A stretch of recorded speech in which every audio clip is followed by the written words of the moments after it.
dig on America. You are fake news. Last call.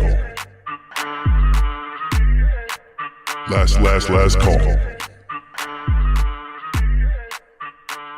Last call. Last call. Hi, everybody, and welcome back to Last Call with your host, Lourin Hubbard. And joining me in the co-host chair this week, returning, is Brent. Welcome back, Brent. Thanks. Yeah, I ate something bad last week, and I listened in on the whole thing. But yeah, I was in no condition to be sitting here. So good to be back. Yes, it's good to have you back. Welcome back to the Politics Show, where we wrap up the week with candidates who are running for office and our power panel to discuss news from the week. And I just want to give a quick shout out to everybody in the chat and streaming. Thank you so much. We do see your comments, and I always like to put up as many comments from you guys as I can in the show. If you have any questions for our candidates, you can do so. Ask them questions by typing into the comment box. We'll put your comment up, and we will try to get answers to your questions that you have for our candidates in the comment box. So this week we have kind of a two-parter again like we did last week. And normally sometimes we just have like one candidate who's running. This time we have two. So it's going to be power-packed indeed. And, Brent and I have talked and discussed about what are some ways that we can really not only flip Congress blue, but really, the power in some of these state houses. And so that's why we're trying to highlight these candidates that are running for folks to your attention. Joining us this week, we'll bring in our first guest, Jesus Lugo, who's running for Arizona's 3rd district at the state house. Is it like that's just state the legislature? State legislature, because we have an assembly, so it would be like the California Assembly. Anyway, yes, correct. I'm a candidate for state representative District 23 here in Arizona. And it's really good to have you on, Jesus, because Arizona is kind of a little bit of a minefield right now with everything that's going on in Arizona politics. So why don't you kind of start us off by just telling us a little bit about the district that you're running in Arizona and a little bit why you decided to run. Yeah, of course. I was born in Yuma, Arizona. I was raised in Gadsden, Arizona. I currently live in Gadsden, Arizona. Gadsden, Arizona is a pretty small town of 200-300 people. I live in a very rural community. My backyard is. Did you say 200 or 300 people? Correct. That's. Oh my goodness gracious! Yeah, I live in a very small town, and I live five minutes away from the Mexican and United States border. So. Oh wow! I'm really glad that I did not grow up there because my mom would know everything that I did. With 200 or 300 people, you couldn't get away with anything. Yeah, everybody know each other, and it's a very good community, a lot of strong morals, a lot of family values. So I'm very proud of being awesome from that community. And I'm going to be the first state representative in November to represent that community. So I'm very proud of that too. Is your seat a flip? Or are you taking a red seat, or are you replacing somebody that retired, or what's the story there? Yeah, so we had a redistricting. My district was LD4 because of the new maps and stuff like that. Now my district is LD23. So my seat used to be a Republican and a Democrat. So the Democrat, she retired, and the Republican, he moved to a different district, and he lost his primary. So now there's only 2 Democrats and 1 write-in candidate. Correct. So they're all gonna be new. Correct. Very cool. So running. So we know this is going to be a blue seat then. Yes, correct. Yeah, I have a very strong campaign and I have a lot of support, so I'm gonna work hard to make it a blue district. So Nice. with that, what are the chances of the Arizona state legislature becoming controlled by Democrats? To be honest, I think it's gonna be very close. Right now, we're 29 to 31. Okay. 29 Democrats and 31 Republicans. Yeah. So I think it's gonna be very close. And the good thing is that there's gonna be a lot of new faces, a lot of new people with a lot of good ideas. So that's gonna change Arizona a lot. And I'm very proud of working with them. Yeah, you got, I mean, the kind of the unfortunate part of it, you got one of your senators is Christian Sinema, which is like, man. But the other one, Mark Kelly, is running for re-election there. Has that kind of, what's going on with the Mark Kelly campaign and all this crazy stuff about Trump and re-election, and you get the audit of the elections that's going on in Arizona that happened. Has that kind of driven up Democratic support, or is that just kind of like not been a factor? What are you seeing on the ground? Yeah, I think we have a lot of important race here in Arizona. We have the Secretary of State. That race is very important. We're gonna have a new governor too. There's a Republican governor that is very right. She's endorsed by Trump, so she has the same values as Trump, and we don't want her to represent Arizona because she doesn't represent our values. We have a very strong candidate that is a Democrat candidate, so she represents our democratic value and the values of Arizona. We also have races for Attorney General, and here in Maricopa too, Maricopa County Attorney. So those are very strong because right now here in Arizona we have pro-choice and pro-life, so we need those people to give the right to females again to make their decision on their bodies. The Maricopa County, that is where the former sheriff Joseph Arpaio has ran several times and kind of lost. For those that are familiar with his story, right there at that border district of Maricopa County. Are you seeing, we just saw what happened in Kansas with the referendum on reproductive rights. Is that kind of movement kind of happening in Arizona? Is that kind of something that's lifting up Democrats to kind of take over that 31-29 deficit that they have? Yeah, of course. I'm endorsed by Planned Parenthood, so I'm a pro-choice candidate. I believe that a female should have the right to make her own decision over her body. And yeah, you see that a big issue right now, and I said the county attorney here in Arizona. So that's a big issue here in Arizona. The current law right now that's gonna take into place, I think, is the 15 weeks. So a female, after 15 weeks, a female is not gonna be able to make a decision over her body. So it's a big issue here in Arizona, and we're working hard to change that. Nice.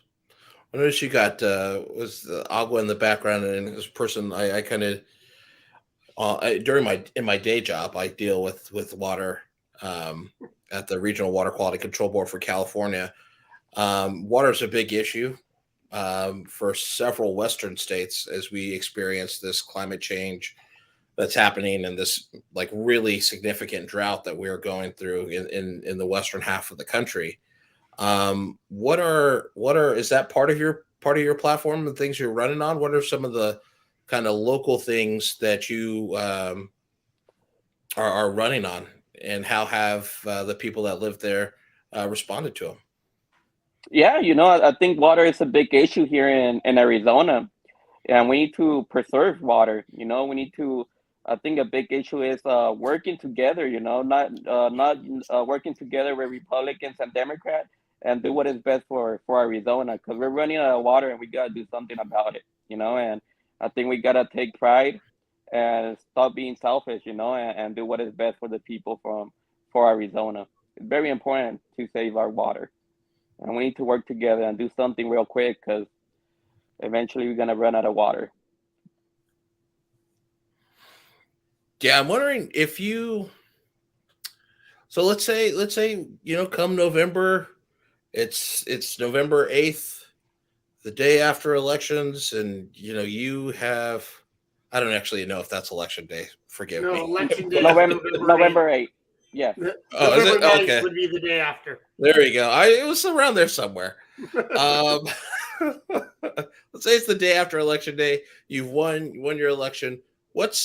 Tell us kind of a rundown of the top three things legislatively that you want to do for the people in your district. Yeah, of course. I'm a social worker. As a social worker, I'm very involved in the community and know the different issues that are going on in the community. For me, my main issue is I think substance abuse. Substance abuse is connected to mostly every issue here in Arizona and everywhere in the United States. It's connected to robbery, domestic violence, to homelessness. So I think we, as a state, we gotta do something about that issue. It's very important for me. Something I want to do. Something I want to do. I also used to run the criminal history of every inmate in the county jail. So I know like 70 or 80% of all those crimes are related to substance abuse. And most of the people being booked in jail, they're getting sent to GP, general population. So I believe that we need to develop a unit that will provide resources, job training, education, AA meeting, counseling to those people, and when they get released to a society, they're gonna become a better member in our society. And little by little, I think if we continue to do that and have compassion, have empathy for those people, we're going to be able to have a huge impact in our homelessness population and substance abuse population. Right on. Brent is usually the money man on here. So I'll let him get into the money questions because running for office, as I'm sure you know, is not a cheap endeavor.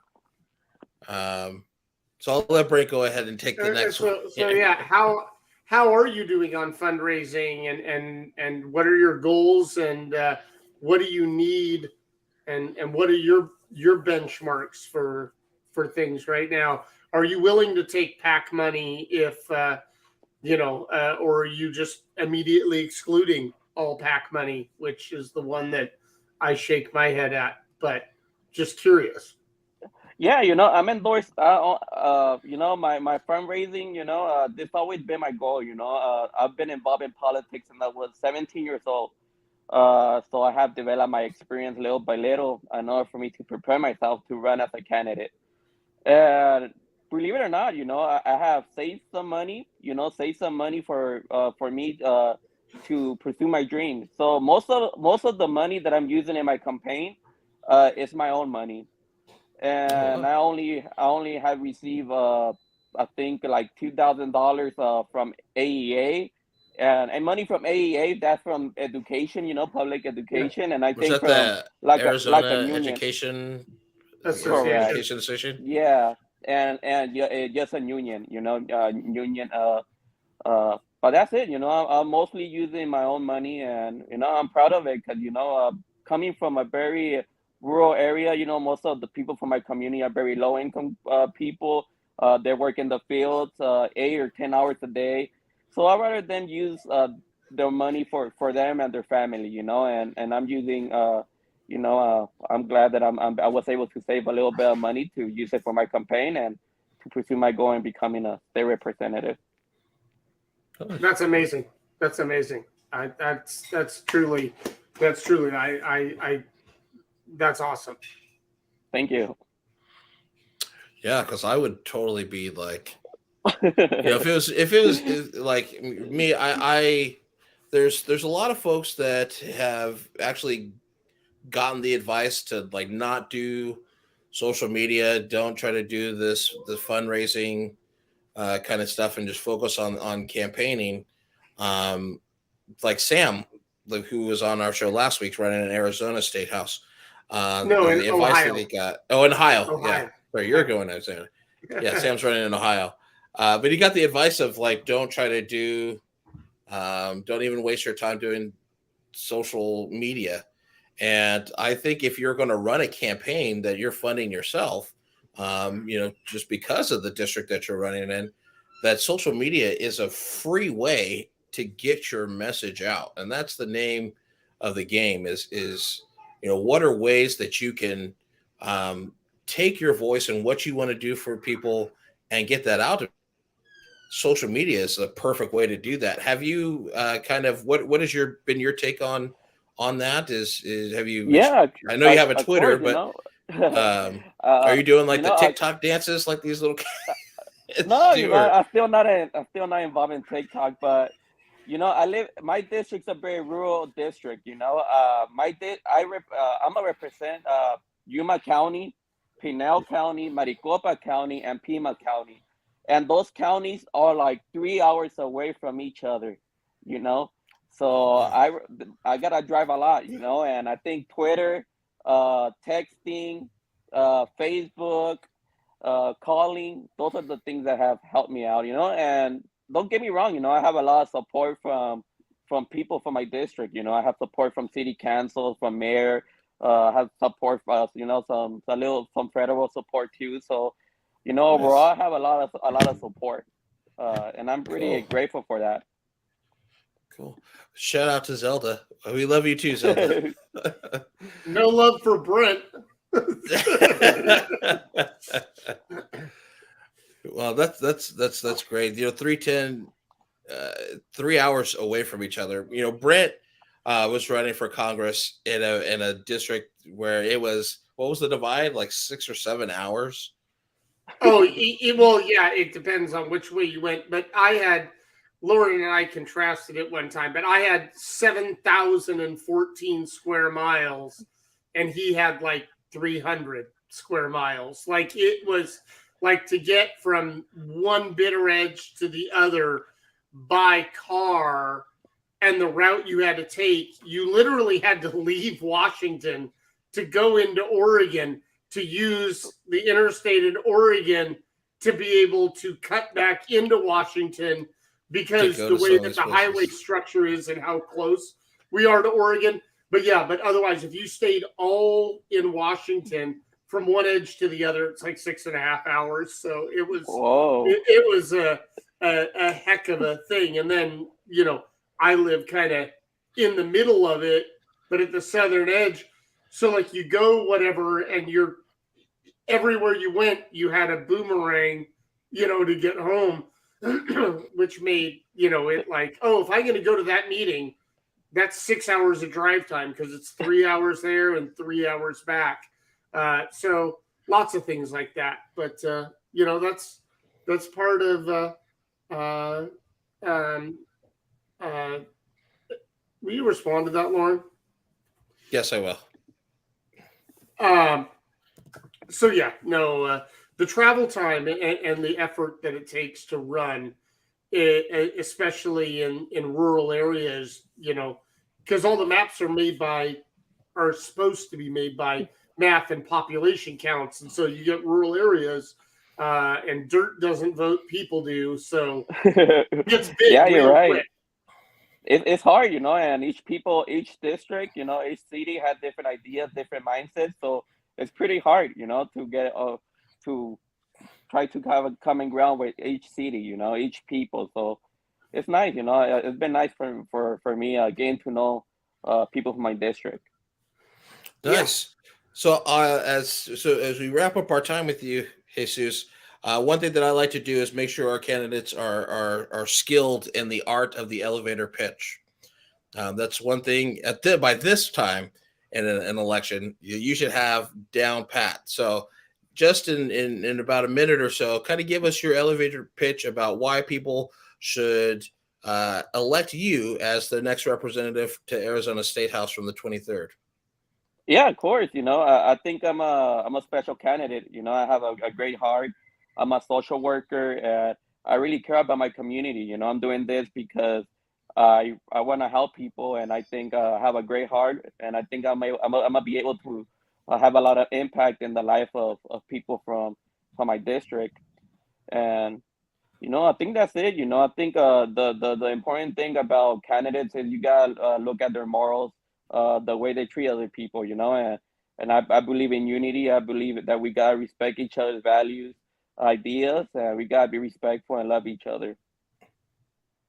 Respected to Jesus Lugo Jr. running in Arizona. Thank you so much for coming on, and I hope you'll stick with us for our power panel. Yeah, of course. Thank you for the questions. Nice. So coming up now, we went to Arizona, the other state that I think is a big has a big potential for Democrats is the state of Texas. And joining us on the show today is it Francine Ly? Yes. Lee. Nice. Francine, welcome to the last call. Thank you.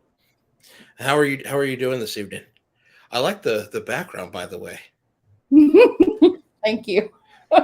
My campaign manager did that. Nice. Campaign managers never get paid enough. I really don't like. They just do catch all. They're there for everything, communications, things you don't even think about. They're there. So I know that your campaign manager is probably putting in some good hours for you there. Tell us a little bit about your race that you're running in Texas. Okay. I'm running in Texas Senate District 12. Like Jesus, it's a newly redistricted. It is an open seat. Yeah, it covers Dallas County, Denton County, Tarrant County, and Wise County. It's drawn to be R-leaning, but I'm here to fight to win it for the people in our district.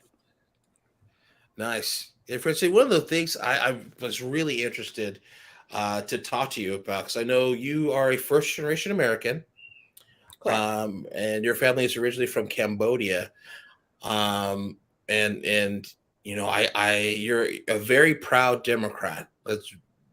I see it on all your campaign stuff, things on your socials. One of the things I think that like the right likes to like throw at Democrats, and especially Asian Democrats, is this communist past of East Asia. Is that something that your family had to deal with, the Khmer Rouge back in Cambodia, and how has that kind of influenced your politics now? Being a child refugee from Cambodia, it taught me a lot of to be resilient, right? My family arrived in America with literally nothing. And my father was a janitor in Richardson ISD. My mother worked as an assembly line worker. And as a child who did not learn English until the age of 9, we struggle a lot. My parent didn't speak English, neither did we. So I'm extremely proud to be a graduate of the Texas public school system. Growing up, I witnessed the daily struggle of my family to put food on the table and a roof over our heads. When I became a citizen, naturalized citizen, the first election was Bill Clinton, right? I voted for Bill Clinton. Nice. To me, democracy, the Democratic Party is a representative of democracy. It's inclusion, welcoming, and for me, that's what I grew up with. I know that sometimes the Republicans they're conservative, right? Conservative, family value, and that's fine. That's great. But my connection has always been with the Democratic Party. That welcomed me, is uplift me, mentoring, giving me all that I have now. And they gave me a great support system. I was a precinct chair. Once I became a candidate, they knocked me off. Yeah. I was a precinct chair. I served on the state executive committee, which they call it the SDEC, which is the state Democratic executive committee, representing the Texas Asian American Democratic Caucus, and I did that for about a decade. I also am part of an organization, nonprofit organization that nonpartisan that focus on encouraging our youth to be more engaged, civically engaged in public service. That's the APAPA. It's the Asian American Pacific Islander Public Affairs Association, and that group has with that group, I'm the chair of the North Texas chapter, and our organization would host meet and greets, candidate forums, voter registration drive, Nice. and just voter education, just trying to get our community out to participate. Because as a refugee, as a child refugee, someone that grew up, as a first generation Asian American, I know that my family, my father and mother did not have the time nor the resources to become civically engaged. So as I grew older and as I have time, I always like to like somehow find time to do all this, because I want to give back to the community, to this village that has helped me reach the American dream. And So you've been involved. Yes, I want the same quite a bit. opportunity for everybody in our community, for every American. Nice. So Kermit in the chat here had a question about what part of Texas is this that you're running to represent? Senate District 12 is up in North Texas. It covers Dallas County, Northwest Dallas County, Northeast Tarrant County, the west side of Denton County, and all of Wise County.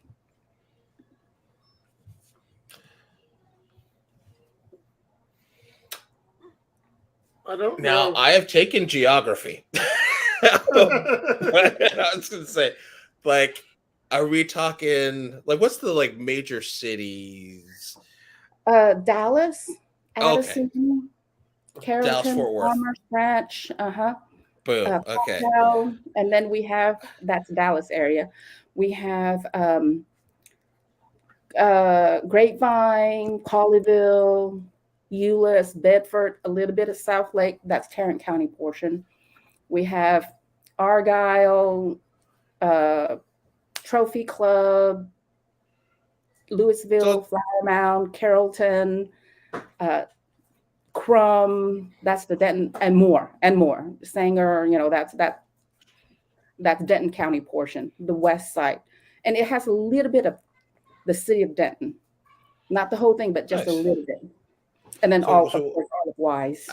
How was the fundraising looking for you and your race? Fundraising has been great, but more money is always better, because my opponent spent $500,000 to get out his primary. I'm sure he's going to spend twice as much to get out of the general.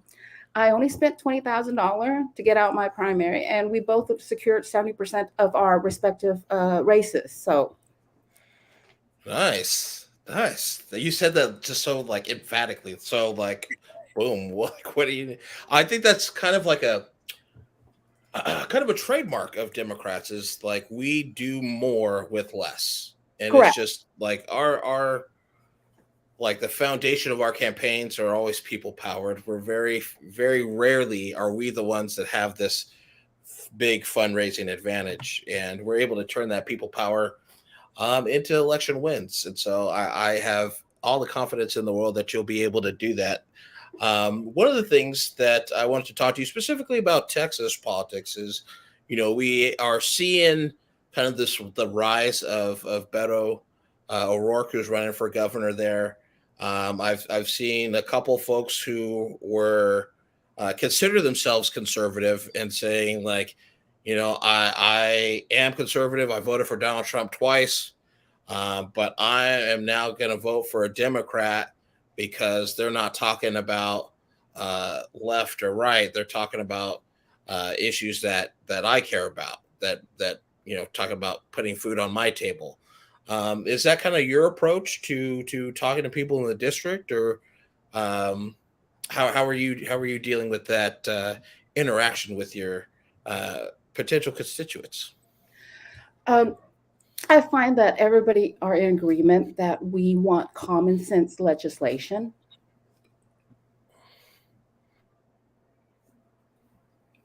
Of like common sense legislation, because I like the big well, what I perceive to be like a big issue in Texas right now is with guns. And what seems like common sense to me isn't necessarily to other folks. So, what is your kind of you're sitting in the state house? What is something that you propose as a solution to the gun crisis that's not only in Texas but also in the rest of this country? Well, unlike my opponent who advocated for permitless carry, I'm not here to take anybody's guns away. But again, there got to be some gun sense legislation. All right. Raising the age limit to 21 is not unthinkable. We all know that psychologist, expert has says that a person is still developing mentally until at least the age of 25. If we allow, I'm not saying that everybody's that way. Some mature differently at different speed, but having raising the age limit to 21 is not unthinkable. It's reasonable. Having some red flag law, it's just slowing the process down. We're not saying you can't have guns, but just slowing the process down. That's is there anything wrong with that?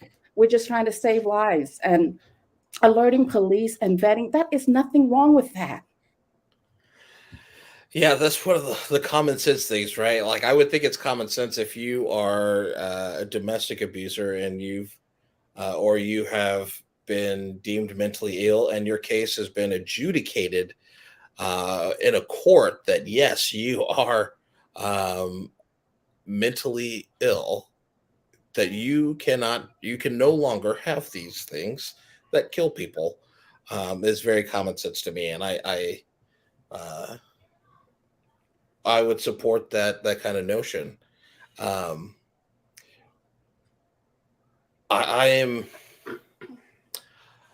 It's hard for me to not be optimistic about Texas, because we've seen the trends, right, of it being a purplish state. But I know part of Texas and also kind of similar with Arizona is I also don't underestimate the Democrats' ability to snatch defeat from the jaws of victory by playing identity politics. Is that something that you've seen in your race, where people want you've gotten the advice of saying, hey, use Latinx, even though people prefer to be called Latino? Is that kind of like something that's kind of gotten in your race? Is the district that you're running from or running in have a high minority community, and is that something you'd have no problem reaching into your story and connecting it with other folks there, being from an immigrant background? There are a lot of minority in my district, and I do not identify, do any type of identity politics. This is We the People campaign, and it's we the people that will have to reclaim our voices and our rights back this November. Awesome. I'm going to jump in. I'm going to ask the same question I asked Jesus. So what is the current status? I mean, we all know Texas is a, quote, red state right now. say Beto wins, what are the chances you guys are able to take control in the Senate and the legislature there and actually get some of these things passed? I mean, it's big picture, little picture, and a whole bunch of dominoes have to fall together. But what do you would you be replacing a seat or territory? I know the new map and everything else, but would your seat going blue, would that be a pickup for the Democrats in the Senate? And how close are you guys to getting control? It would be. If my seat go blue, we will only need 3 more to prevent them from having a supermajority. Currently, there's a coalition of the Texas 9. There are 9 candidate, Senate candidate that is running together. We are coming together to run, to uplift one another. We need 4 of us elected to prevent them from having supermajority, right? Beto wins, awesome. He will stop a lot of bad stuff. Mm-hmm. But if he doesn't have the support in the legislature, all right, that stop writing all those bad laws, he can't do much. So we definitely need at least 4 of us. We want all 9 of us to be elected in November, but if we can get 4 in, 12 is one of them. If we can get 4 in, we can help stop some of the egregious legislation that is going to come down the pipeline once January comes. We are here to help Beto. I'm curious if is he running kind of a little bit like a campaign like Stacey Abrams, where it's just kind of like, I'm running for governor, but it's all hands on deck, and I'm connecting with folks because I realize that just taking the seat at the top is not enough. I need people in the legislature. Is he kind of helping you guys along with that? Maybe some joint fundraising efforts or kind of campaign appearances or anything like that? It's a volunteer base. He has over 60,000 volunteers, and we're working together with his volunteer, my volunteer. We're going out there, knocking on doors, lit dropping, just letting people know that, it is crucial. It is crucial this November that they go out and vote. And we honestly need help still, even though with his 60,000 volunteer, we all need help.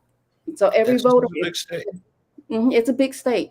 Every voter, if you support Beto, okay, vote Democrat this November, all the way down the ballot. Don't just stop at the top, okay, all the way down. Flip the page if you have to. Hit next until you get to the end of that screen. We need you. We need you. Every Democrat needs to be elected if we will, including school board, especially school board. I'm not sure if you guys. Gosh, especially school board. Just the CRT, and now we have TQ students. I enjoy my beer with these. Francine, before we bring Jesus back in, go ahead and give us your elevator pitch on why folks should vote for you and support you in your campaign for Texas Senate 12.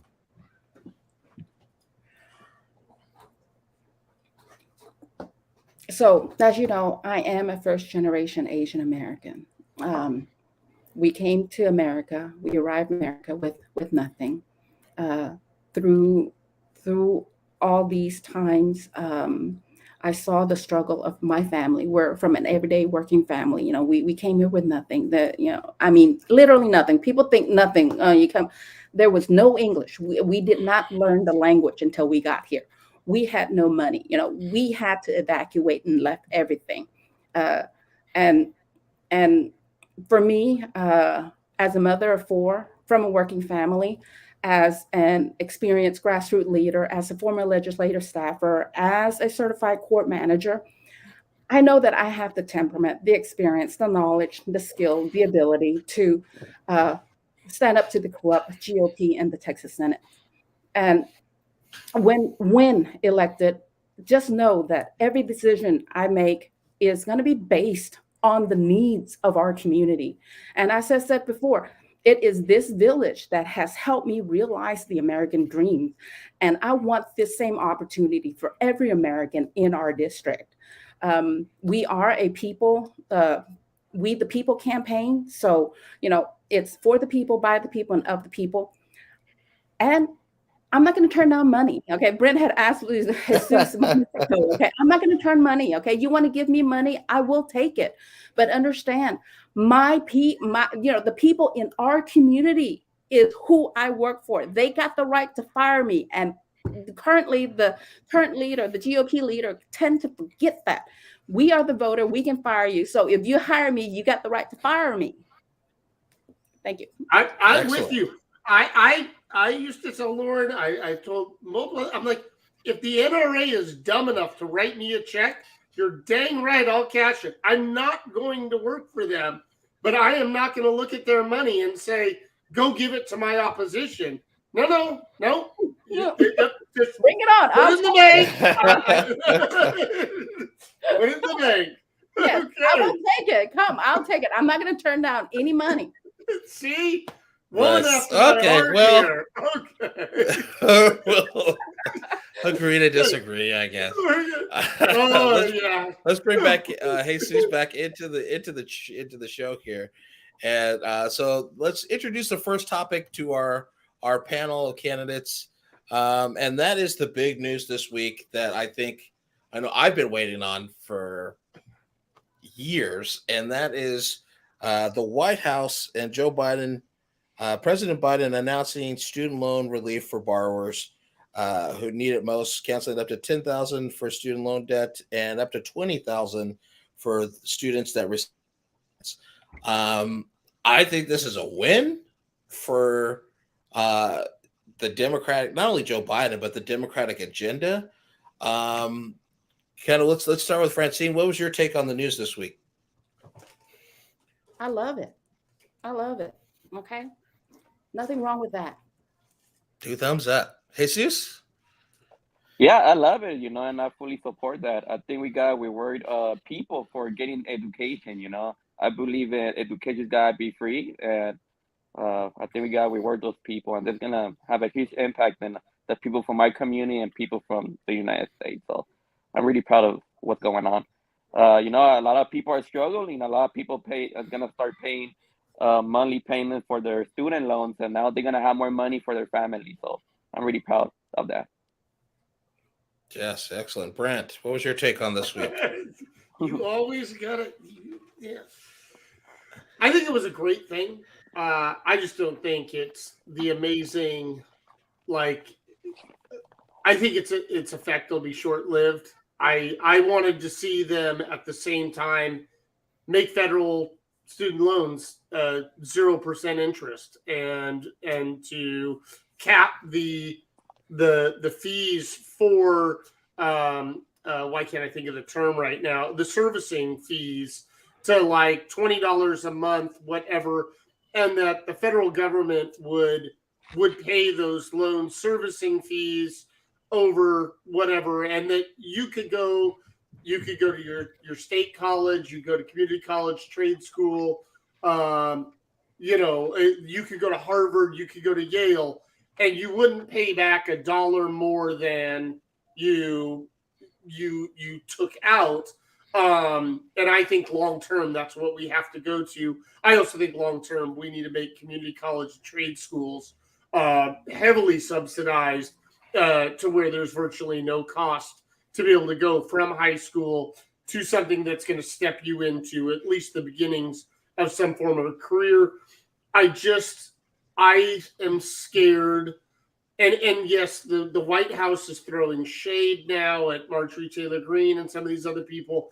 I'm just scared it's going to be fodder that comes back where this whole "it wasn't fair" argument comes in, and it's going to come in with those voters that we need to win as Democrats, those ones in the middle that aren't diehard blue voters that I think it's shaky. I think it was a good thing. I think it's going to help a lot of people, but it's not going to necessarily help my kids in the way that I'm saying, like this was a one time. He did this. We're coming out of a pandemic. People's payments are going to start again in January and everything else.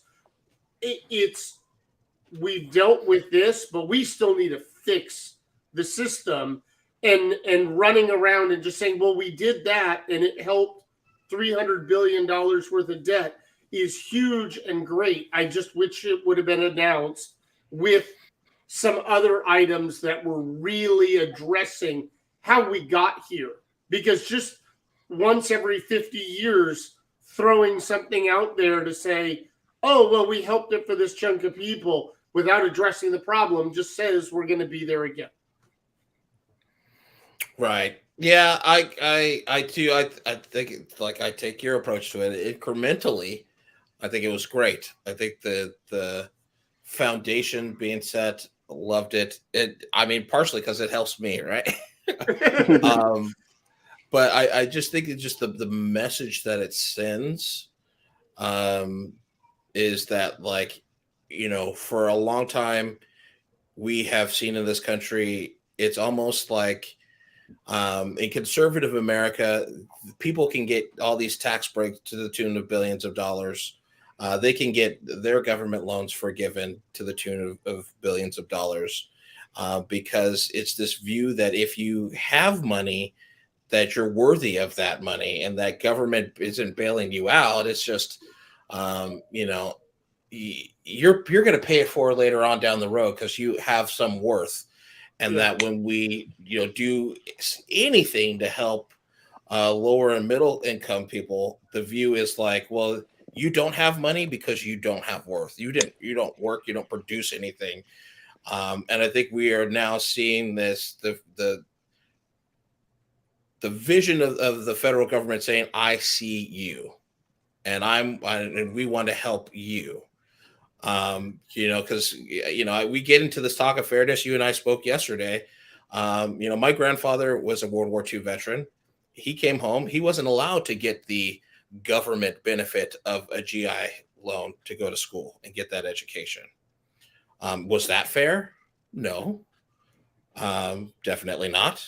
You know, was he still paying taxes and everything else? Absolutely, just like everybody else was, but he wasn't able to get that government benefit. So there's a lot of, you know, I tell my kids all the time, she got this and she got that. It's just like, it's not fair. The fair's in September. Okay. Yeah. This is for you right now. I agree 100%. I would have loved to see them forgive it all and then make steps to address some of the issues. Like the reason, you know, here in California, in 1970, could go to CSU, California State University, for $153 a semester. Fast forward to 2022, that is actually closer to $8,000 a semester just for the tuition. We're not counting books, we're not counting room and board, just tuition.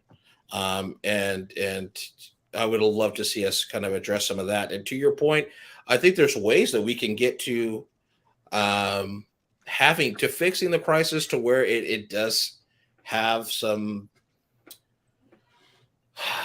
fairness in there as far as the 0% federal loans. You know, one of the egregious stories is a person who's taken out $40,000 of loans, have made every payment for the last 10 years, and still owe $42,000 in loans is to be terrible. And, you know, we talk about fairness, you know, having a loan rate, an interest rate of 6.5% on a federal loan to get an education, you know, that's part of the cost of society is investing in education. And that's why I suggest 0% loans. Yeah. I wouldn't even have a problem. I would be more supportive of it if they had come out and said, we're going to give every high school senior that chooses to go to college $10,000 a year for 4 years to go towards schooling. And we're going to write off $10,000 worth of Lourin's debt and Jesus' debt and Francine's. Like if they would have just added some component that was, we're trying to do something going forward. That's my only problem with the whole thing is just this. It fixed a small thing for a moment in time, and we need to fix we need to fix the issue, and that's I am all for any legislation that helps people without hurting others. I say pass it. I don't care what the legislation is or what the topic is. But when it comes to higher education, it is a known fact we have a problem. And so saying the word "we fixed something" on this topic, I think will bite Democrats later by it being like, you didn't do anything. You threw money at a problem without putting any energy into fixing it. And Well, I don't want to be holding that rope. That's up to us on how we defend it. But yeah, I think it was good. I want to get to the kind of your takes on the bigger kind of picture. In addition to that, I think we've seen over the last month or so this shift from Joe Biden to being what's now affectionately known on the internet as Dark Brandon, rolling into a bunch of these Democratic wins legislatively, getting the Inflation Reduction Act, getting in parts of that act, having climate change components. We just saw the Supreme Court in their session kind of gut the EPA's authority to regulate carbon emissions, and now they slipped that into this bill to effectively give the EPA teeth to address some of these climate issues. And we're just kind of seeing these legislative wins rack up. I think that's good news for Democrats coming into the midterms. What is your take on that, Jesus, on the trajectory of Democrats going into the midterms? I'm really proud to be a Democrat. I think that little by little, we're getting better. We're working for the people, and we're doing policies that are improving the life of the people from our community and regular working class people. So that's very important. And the debt, the student loan. I know we gotta do better, but it's a good step. A little by little, we're doing really good. And now that we have Biden as president, I have noticed that there's more peace in the world. There's less hate, less racism. So I'm pretty proud, that we have a Democratic president. So there's a lot of peace out there, less hate, and we're getting closer little by little. Well, there's less hate in the White House. I'll tell you that for sure. Francine, what's your take on it? What Brent said is right. It is a good start. We need to have more majority in order to do more. I do find that the current administration has brought our souls back, Yeah, the soul of definitely. America back. I believe that he is doing an amazing job, and it's just night and day compared this administration to the previous. Definitely. I think, when it comes to a matchup of Joe Biden or Donald Trump, I was definitely Joe Biden, but in a primary, Joe Biden was not who I voted for, and I was a little bit skeptical going into it, but I think, I really think he's done a pretty admirable job of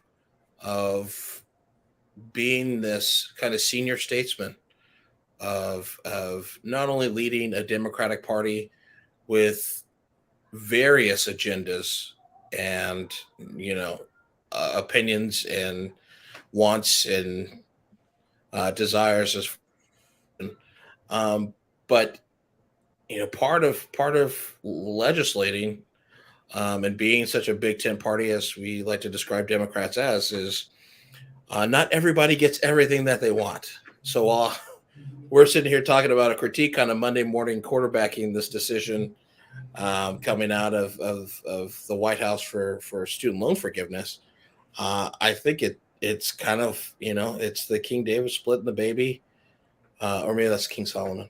Anyway, splitting the baby kind of kind of way where, Democrats that wanted to see this loan forgiveness for students and actually uplift young people in this country to say, hey, I know you voted for us, and this is, we can't get everything you want, but this is a start. I think is good.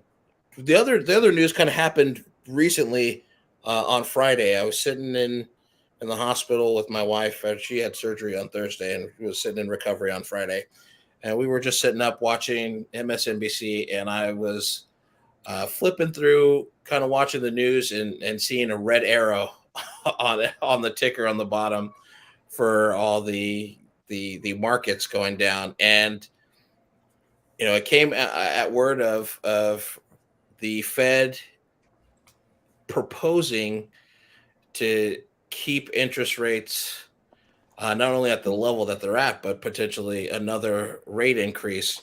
And I couldn't help but think that it's almost like shooting ourselves in the foot. It's almost like this big confidence game of, well, we think the economy is good, so it's good. Or we think the economy is bad, so it's bad. Do you think that Jerome Powell and this news of raising interest rates is really needed? I know inflation went down last month with hiring being high, and do you think it's needed? Brent, what's your take on it? Oh, sure. Throw it on me. You know what? I don't have the background to actually analyze all that data, and I don't think that I'm the right person to Monday morning quarterback the true professionals that are at the Fed. I mean, they're doing their job, and I don't think us attacking it. I understand what you're saying, but they are not. That portion of our government is not intended to be political, outside influenced. They're not supposed to be pushed around. They're supposed to look at market indicators that they have, designated and make the adjustments as needed. No, I don't want to see the interest rates go up. Yes, I'd love them all to go down. Shoot, make everything 0%. The government, whatever, and there's no fee, but realistically, we know we can't do that. So I trust the people that the people that are doing that job. Bev's comment: stock market reflects wealthy people measure of economy. Yes, but it's reported on, and we have been taught our whole lives that when that number gets bigger, it's better for everyone. It's maybe true, it may not be, but people are gonna watch the Dow number and the NASDAQ number, and it's gonna be reported on. So that's not gonna change. And that's my thing in politics is, don't pick fights that you can't win. Like, go out there, and just saying the other guy is bad isn't a reason for you to win. Go out there and say, this is bad, and this is why I'm different and what I want to do. I didn't get an answer to the last question. My big thing is, on the last one, was we need to get better about selling our wins. The Republicans, that is one thing they have been able to do over and over and over again, is anything they win on, they're selling it. They are selling it, selling it. And this is the thing that scares me about November. We know the polling, we know the numbers, but on, reproductive care and the overall right to privacy, is the Republicans spent 49 years to get this overturned. And they are going to say, look, consistent, pushing, whatever, we need you guys now more than ever to push this further. And will that motivate their base? Will that motivate those extreme people to turn out that we aren't,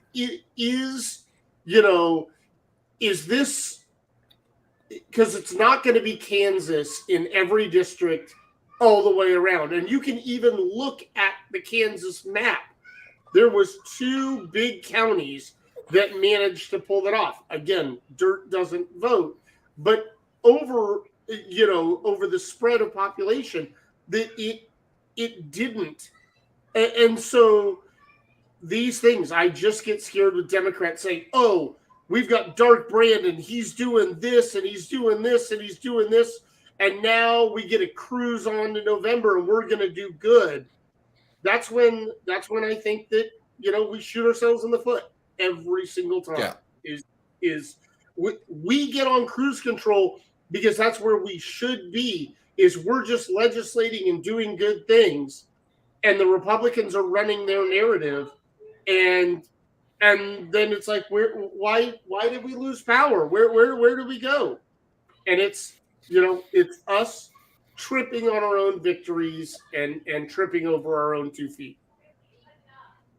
Yeah, I will say, to address your original point of like, yes, the Fed is separate and it's its own thing, and comments that come from Jerome Powell shouldn't have any influence on the markets, but it does when they signal what they're going to do. And it's the same thing like Elon Musk, who would go on Twitter or social media and make a comment, and like people like Dogecoin, for example, and everybody bought into Dogecoin, and the price went up on it, and he sold it all. It's part of it to me is a little bit like, if these are closed door meetings that you're having to this information be said and things like that, don't signal that, because with the inflation, specifically, it's tied to the unemployment rate. And what they say when they say, "Oh, we're going to feel some pain," it specifically means we are having too many people employed. There's too many people making money, trying to like make a living. And so there's too many of you. We have to cut you guys out. And to say it at a time when, by all other market indicators, that inflation is being addressed, that the interest rate is high enough, housing prices, for example, and the rate that people are buying houses has slowed down considerably. It's the second slowest in the last 18 months with, I don't know. I think it's problematic. Francine, what's your take on the Fed? On the Feds? You're right. It's important that we listen to the Feds, but you know what? It's I believe it's local government that needs to be addressed here. If you have people like Jesus, I believe he said he's a social worker, right? If you have mother and father who cannot go to work because of, I don't know, substance abuse or something like that, then what are we going to do with that kid? How are they going to survive? You said that having the lowest unemployment rate in years is supposed to be good for our economy, but you just said that it's bad because too many people are employed. It don't make sense. That's my entire point. Yeah. Is the Fed is saying that's bad because they, I am of the philosophy that, we should have a federal jobs guarantee that everyone that wants a job should have one. But right. The way that our economy is based, it is predicated on people being unemployed to control some of these market factors. And I just don't think, one of the things, bringing Jesus on this, one of the lines of attack that we've heard from Republicans all throughout the summer was gas prices. Look how high gas prices are. Don't pay attention to that. Look at gas prices. And yet we've had what I think it's like 64 days of gas prices falling, almost the longest drop period in American history. And I don't hear that line anymore. What about gas prices?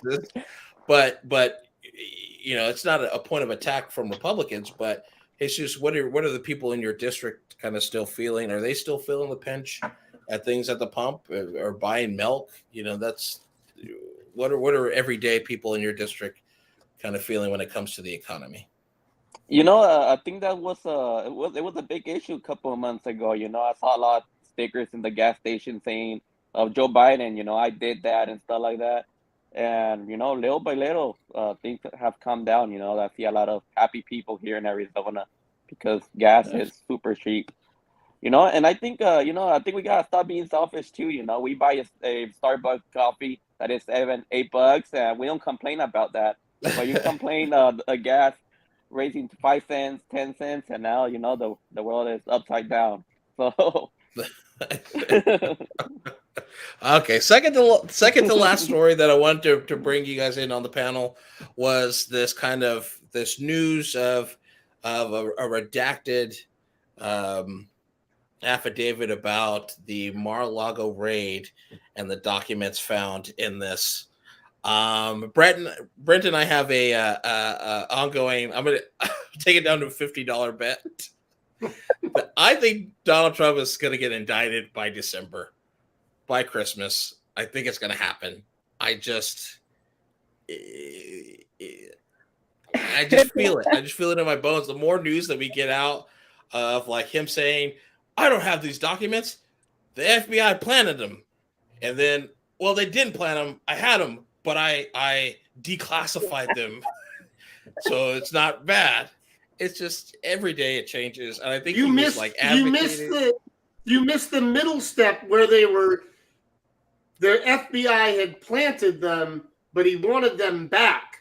bring this crap, bring all my stuff back.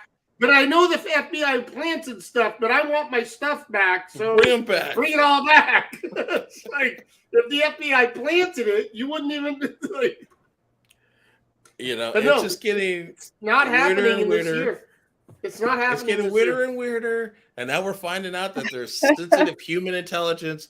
There is critical defense intelligence in these documents, and even not Judge. What's his name on Fox News? It's like, yeah, Trump's getting indicted. They're already admitting it on Fox News. Judge Knapp. I'm going to have to agree with Brent that it's not going to happen this year. I'm a paralegal, and we cannot rush all the evidence gathering. And I believe in the Attorney General. He is a very capable individual. He is good at what he do, and I believe that we will get him. It's just we just can't rush it. That's just. Brent is correct. Do people in Texas, or is this front of mind? Are they even like, are you hearing defund the FBI in Texas?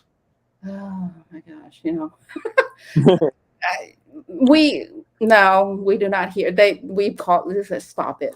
There's no. First of all, the GOP support the police. So do the Democrats. Okay, we never said to defund the police, and we're not gonna defund the FBI. All right, it's just. Sorry. It's just what's your take on all this? This news. I've been hearing the January 6th committee too. So something's gonna happen soon. There's a lot of evidence out there. So. Yeah, I just don't see it being charged this year. It's gonna be sometime in late 23, primaries will have started, and then it'll be, it's a political hit job, and but it's not going to be this year. It will not move that fast. Even if they could move that fast, they will stop and they will review everything a second time because this is unprecedented, and they cannot miss one dotted I anywhere. Correct. And dot every I, cross every T, and the Attorney General is just that type of leadership. That's just how he is. He is in a great position. That's him. That's what he is made for. I mean, he took out the Oklahoma bomber, right? The Unabomber. I mean, He's good at what Do he's. you think this news kind of like moves the needle, or do you think this moves people that were like not necessarily a Trumper, but like a voter of the former president to say like, wow, maybe I won't vote for that guy the next time? What I've seen, there's January 6th coming. There's always been a lot of evidence that Trump is a bad guy. He doesn't have good morals. He treats people bad. But most of his supporters, you could show them the proof, and they still support him. So Nice. Well, there you go. Okay, so last question is kind of a fun one.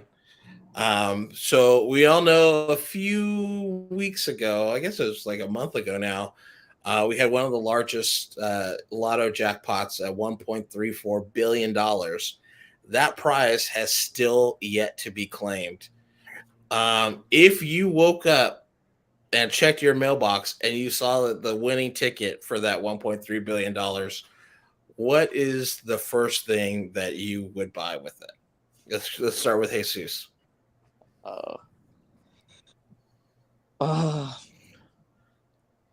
Man, I will really give just money to people, money to the poor people, and and money is not really important to me, so there's really nothing that I really want right now that's materialistic, but just give that money away. Jake, so you would be like Aladdin in Return of Jafar. Yeah, After he raids and just I'll give everybody money. gold in the streets. Like Francine, what about you? Just invest in local community. That's what we'll do. If I were to win, just invest in the community, my community.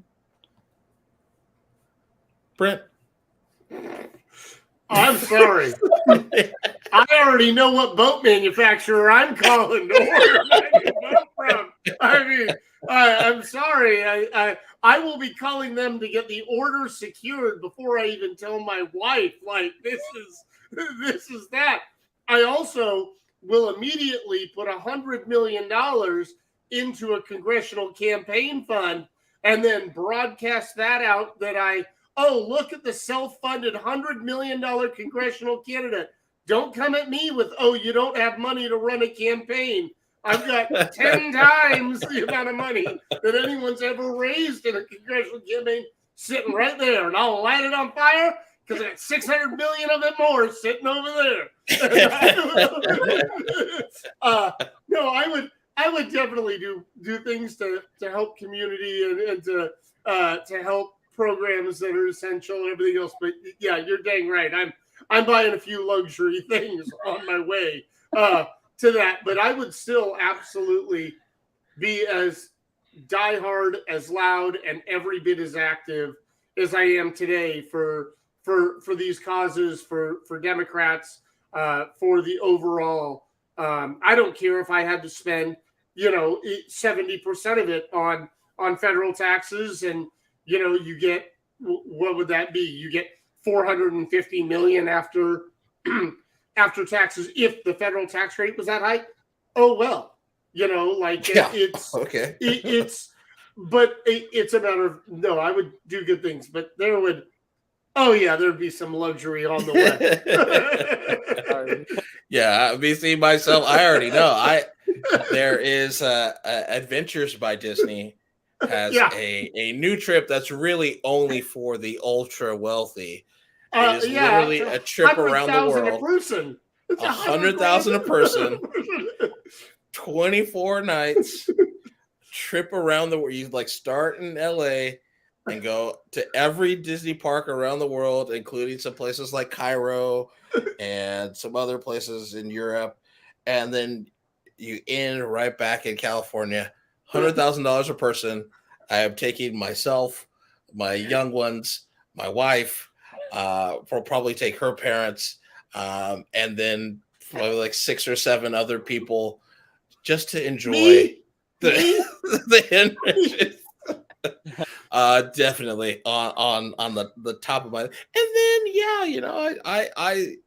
I would see myself like one of the things is like one of the reasons I like doing the show is like, almost feels like kingmaker-ish, where like, having money, you could go out and meet candidates, and then if you can convince me, like it's like Bruce Wayne, right?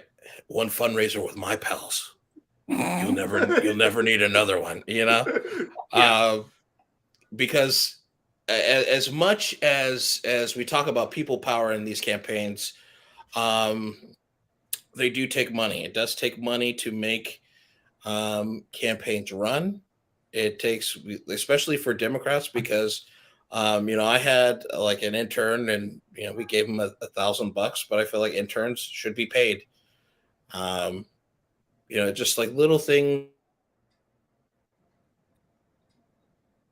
Volunteering, it would be nice for your volunteers to have T-shirts and materials to like a bag to go and hand out campaign materials with. All that takes money, and so I would definitely look at supporting some candidates in that regard. Well, anyway, with that being said, that is our show for today, August 28th. 2022. I want to thank our guests, Francine Ly and Jesus Lugo, for joining Brent and myself on the show. It was a pleasure talking to you guys. I do think that it is super important to go out and support candidates for your local state races. I cannot tell you how important it is, other than in Texas with redistricting. We saw it add 2 congressional seats, but those seats did not go to the communities of color that had the growth. And there's a reason for that, because for whatever reason, we've determined that, hey, yeah, political parties can draw their own districts, right? And they'll be fair, sure. But, the system of legislatures picking their voters, not the other way around. So it's very important to get involved on these races at the state and local level. And so I want to thank you guys for coming on. I'll leave Brent for any closing words. No, I want to say thank you as well. Thank you for being active and out there in the communities and doing the work. And it's running for office is a hard thing. And I always knew it was hard until I did it myself. I didn't, comprehend everything of it. But I commend you both, being on to November, and good luck, and, keep in touch, and let us know if you need to come back on and need us just as a megaphone for you somewhere, where I'm always happy to help. Yes. Thank and you for your time. I want to second that. And then I also want to thank you guys for, if you are watching us on Twitch or watching us on YouTube, we thank you for the views.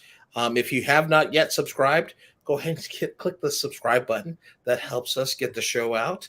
And thank you so much for your chats and input into the show. It is always funny interacting with folks on the interwebs. It's like one of my favorite pastimes. I can get a little snarky online though. So if you've ever interacted with me on Twitter, that's one of the cool parts I think about Brent and I, as we run our own socials. So when you see that comment or that gift of like somebody with some sass, that is Brent or I that we are giving that sass back. So just be aware. And so with that, we're gonna be out. We'll be back next week with another great show on Last Call. Thank you, guys. Thank you for your time. You great job. Okay.